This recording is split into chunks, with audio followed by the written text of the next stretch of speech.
Hello and welcome to this tutorial on purchase requisition in our series of training sessions for evolvedAPPs. PR is a document used within an organization to request the purchasing department for acquisition of goods from vendors.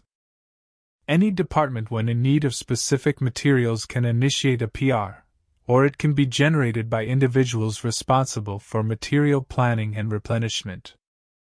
Primary objective of PR is to furnish a structured request for the purchase of materials defining in exact terms with maximum clarity as to what is needed, how much is needed, where to deliver it, and by when. PR sets the foundation for all subsequent processes. If we ensure that this initial step is correctly executed, all subsequent steps will fall into place.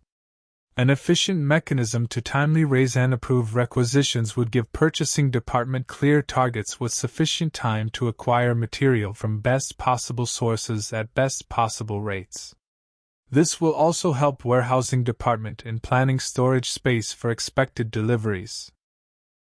Knowing what is in the purchasing pipeline, and exactly at what stage, greatly reduces element of surprise for all stakeholders. Other than supporting the planning function, a formally approved PR would also prevent unauthorized purchases, hence promoting accountability and transparency throughout the purchasing process. Initiating the PR is a must for issuance of a purchase order, and once initiated, the PR remains in spotlight until all materials and quantities have been ordered or the demand is cancelled altogether. This ensures that requisitions are tracked and processed diligently and nothing falls through the cracks. Requisitioning stage in a purchasing pipeline begins with identification of need for a material. Timely identification of required materials in correct quantities ensures that we get the necessary materials in a timely manner, avoiding stockouts as well as emergency purchases that often are much costly. Stock level tracking is perhaps the most common and logical trigger point for a PR. The report lists materials for which we have defined reorder levels and/or safety stock levels. Any material that falls below reorder level is identified with an orange flag, and the ones that breach the safety stock level go in red. We can quickly arrange our report based on material types as well as stock level situation. Like any other tracking report, we can apply filters here. We can group our materials, and we can export our data to a worksheet for further analysis or reporting if so required. Purchase requisition is available under Purchasing module of Supply Chain Management application provided we are already subscribed. Our landing page is the familiar list of current year purchase requisitions neatly sorted according to their approval status. Let's create a requisition by clicking New button shown at its customary top right corner position. We begin by identifying the department requisitioning the purchase of materials. The next step is important, and that is to identify the warehouse where we want the material to be delivered to. In a multi-location and multi-warehouse setup, this information becomes critical, as the goods receipt will not allow acceptance of materials requisitioned for delivery on a different location. We can have our materials delivered to a warehouse only if it is configured with receiving allowed in its master data. Second condition on warehouse is the permission to store the type of materials we are purchasing. A warehouse designed to store finished goods only cannot accept deliveries of raw materials, and similarly a raw material warehouse will not receive deliveries of packing materials. This configuration of warehouse is done in warehouse master data. For a scenario where there is only one warehouse configured to house everything, this step becomes much simpler. By design, the purchase requisition limits itself to materials falling in one same group at a time. This is a choice made to improve internal controls, making certain that inadvertent ordering of irrelevant materials is avoided. Materials of different types, for example, raw, packing, and consumables, as well as materials segregated into different groups for control purposes, will have to be requisitioned separately.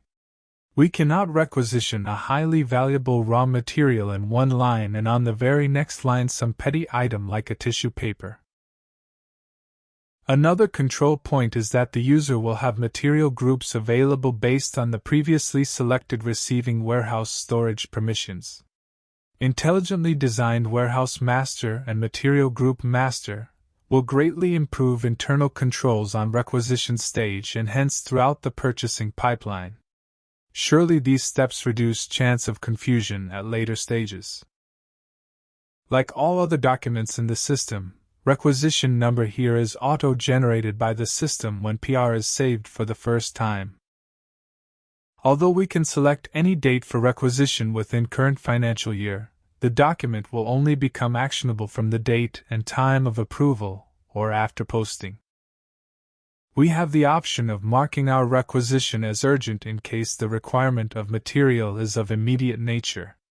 This will help purchasing department to identify urgency of required materials right off the bat, and an emergency purchase could be made to avoid breakdown in operations. Now we can move on to identify materials required along with necessary details. We can select the material from the drop-down just by typing its title or giving its code. It works both ways.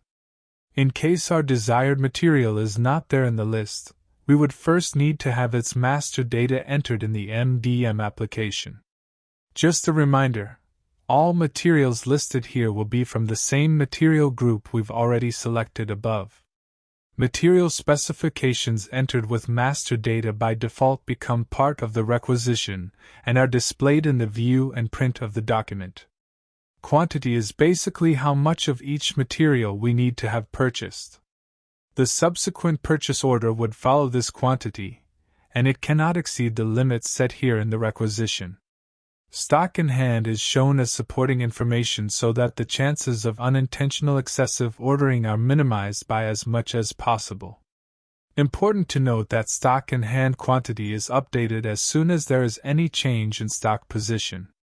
It therefore remains relevant only till the time of approval of PR. Once done, this information becomes irrelevant. Default unit of measure is picked up and filled in from material master. We can optionally mention the date by which we want the material available in the warehouse. This will serve as the target date for purchasing department, and is recommended to be filled thoughtfully. Acceptance criteria is again coming from material master and is not editable on PR. This determines how the material will be accepted at the time of receipt. There are some materials that we don't need to test and only visual inspection is required to match specs of received materials with what was ordered. Then there are times when proper testing of the received material is required by a quality control department. In the former case, material is accepted on GR itself, whereas for the second case we would need a proper usage decision done after testing. This routing of material acceptance step is determined on material master and is enforced throughout system. Next is the optional additional specifications that we might want to mention for the material being requisitioned. These specifications will be shown on purchase order alongside standard specifications already given in material master. Once entered, this specification field cannot be edited or skipped on the purchase order. This is therefore a very powerful tool to never miss anything critical in preparation of purchase order, and at the same time need to be judiciously used. Subsequent to additional specifications comes another optional field labeled as remarks.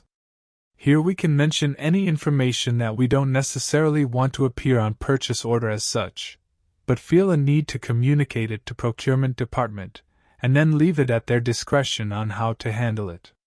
One material added, we can continue to add as many materials as we might want by pressing Add Row button here.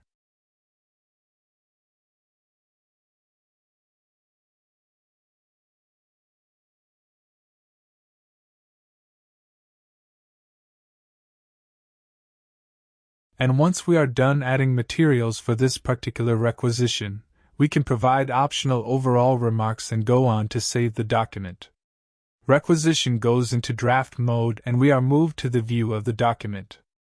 Here we will also have a view of standard specifications of materials if any entered in master data. Satisfied with what we have entered, we can post it to make it available to purchasing department for action.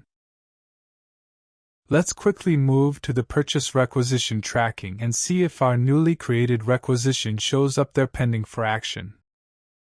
And there it is. The requisition is in open state and our item is listed up front. No one can miss it. We will cover the purchase order processing in our upcoming tutorial, and we'll pick up things from where we are leaving. That's quite a lot for one session. Let's call it a day, and meet again with a new document soon. Take care and happy using evolvedAPPs.